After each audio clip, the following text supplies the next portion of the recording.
世界にはスーパーフードと呼ばれる奇跡の食材はいくつか存在します。それらは私たちの体に必要な栄養素を高いレベルで満たすポテンシャルを秘めています。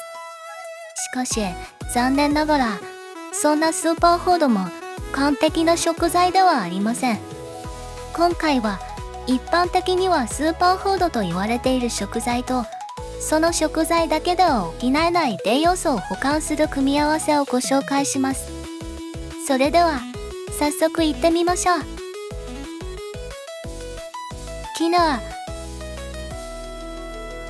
南米アンデス山脈の高地で栽培される穀物で、その栄養価の高さからスーパーフードとしても注目されています。タンパク質、食物繊維、鉄、マグネシウムなどのミネラル、ビタミン B 群をバランスよく含んでおり、白米などの精製された穀物と比較すると、より栄養価が高いと言えるでしょう。ただし、ビタミン C は不足しがちなので、ブロッコリーやパプリカ、芽キャベツなどの野菜と一緒に摂ることをお勧めします。また、キヌアにはマグネシウムやリンが豊富に含まれています。腎機能の低下している方は摂取量に注意が必要ですが、食物繊維も豊富なため、マグネシウムやリンの吸収を緩やかにする効果も期待できます。アサイ。アマゾンの熱帯雨林に自生するヤシ科の植物の果実で、抗酸化物質であるポリフェノールやビタミン、食物繊維が豊富に含まれています。これらの栄養素は私たちの体を酸化ストレスから守り、老化を遅らせる効果が期待されています。しかし、ビタミン B 群、鉄分、タンパク質は不足しがちなので、レバーや赤身肉で鉄分とビタミン B 群を、豆腐や納豆などの大豆製品でタンパク質を補うと良いでしょう。特にアサイーボールなど加工食品として摂取する場合は、糖分の摂りすぎに注意が必要です。サーモン。良質なタンパク質、オメガ3脂肪酸、DHA、EPA、ビタミン D、ビタミン B12 が豊富に含まれており、健康的な食生活を送る上で欠かせない食材の一つです。オメガ3脂肪酸は私たちの脳の発達や心血管疾患の予防に効果のあることが知られています。しかし、ビタミン C や食物繊維は不足しがちなので、ブロッコリーやキャベツなどの野菜、キノコ類などを一緒に摂ることで、よりバランスの取れた食事になります。サーモンには水銀が含まれている可能性があるため、特に妊婦の方は摂取量に注意が必要です。厚生労働省は妊婦に対し、水銀の含有量の少ない魚介類は1週間に 160g 程度を1回まで、マグロなどの大型魚は1週間に1回 80g 程度までにするよう推奨しています。サーモンのお寿司で言えば1週間に10貫に相当します。サーモンは水銀の含有量の少ない魚介類に分類されますが、過剰な摂取は避けるようにしましょう。また、サーモンに含まれる抗酸化物質が水銀の悪影響を軽減する可能性も示唆されています。卵。その小さな殻の中に生命を育むための栄養が凝縮された、まさに自然の恵みと言えるでしょう。タンパク質、脂質、ビタミン A、ビタミン B 群、ビタミン D、ビタミン E、鉄、亜鉛など、私たちの健康を維持するために欠かせない栄養素をバランスよく含んでおり、まさにスーパーフードと呼ぶにふさわしい食品です。ただし、ビタミン C や食物繊維は不足しがちであるため、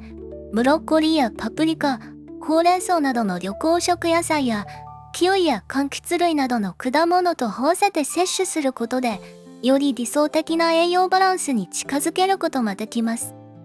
卵黄に含まれるコレステロールが気になるという方もいるかもしれませんが、卵黄に含まれるレシチンやオレイ酸がコレステロールの吸収を調整すると考えられており、過剰に心配する必要はないでしょう。アボカド、森のバターとも呼ばれ、良質な脂質、食物繊維、ビタミン E、ビタミン K、カリウムが豊富に含まれています。これらの栄養素は、私たちの体の細胞膜の構成や腸内環境の改善、血液動向、カリウムバランスの維持に重要な役割を果たします。しかし、タンパク質、ビタミン B 群、鉄分は不足しがちなので、鶏胸肉や赤身肉でタンパク質と鉄分を、レンズ豆やひよこ豆などの豆類でタンパク質、鉄分、ビタミン B 群を補うと良いでしょう。アボカドは脂質を多く含むため、カロリーには注意が必要です。また、カリウムも豊富なので、腎機能が低下している場合は注意が必要です。モリンガ、奇跡の木とも呼ばれるほど、ビタミン、ミネラル、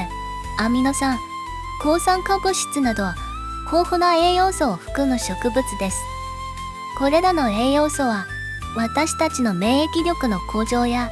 体の酸化を防ぐ効果が期待されています。ただし、ビタミン C やオメガ3脂肪酸は不足しがちなので、柑橘類やキウイでビタミン C を補い、アマニ油やエゴマ油でオメガ3脂肪酸を補給すると良いでしょう。サプリメントなどでモリンガを摂取する場合は、ビタミン A や鉄分の過剰摂取に注意が必要です。バナナ。手軽に食べられる果物として世界中で親しまれています。炭水化物、カリウム、ビタミン B6 が豊富に含まれており、エネルギー補給や血圧の調整に役立ちます。しかし、タンパク質、脂質、鉄分、ビタミン C は不足しがちなので、ナッツ類や種実類で良質な脂質とタンパク質を補い、赤身肉や貝類で鉄分を、パプリカやブロッコリーでビタミン C を補うと良いでしょう。また、バナナにはカリウムと糖分が多く含まれるため、過剰摂取には注意が必要です。いかがでしたか？これらの食材は単独で全ての栄養素を完璧に満たすことはできませんが、互いの足りない部分を補い合うことで、私たちの健康を支える大きな力となります。日々の食生活にこれらの食材をバランスよく取り入れ、健康的な毎日を送るように心がけましょう。あなたは野菜大盛りラーメンをスーパーフードだと思いますか？ぜひコメント欄で教えてください。今回の動画の新たな発見で、あなたの人生がより豊かなものになってくれたら嬉しいです。もしこの動画が気に入ってもらえたなら、チャンネル登録と高評価をお願いします。それではまた次回の動画でお会いしましょう。さようなら。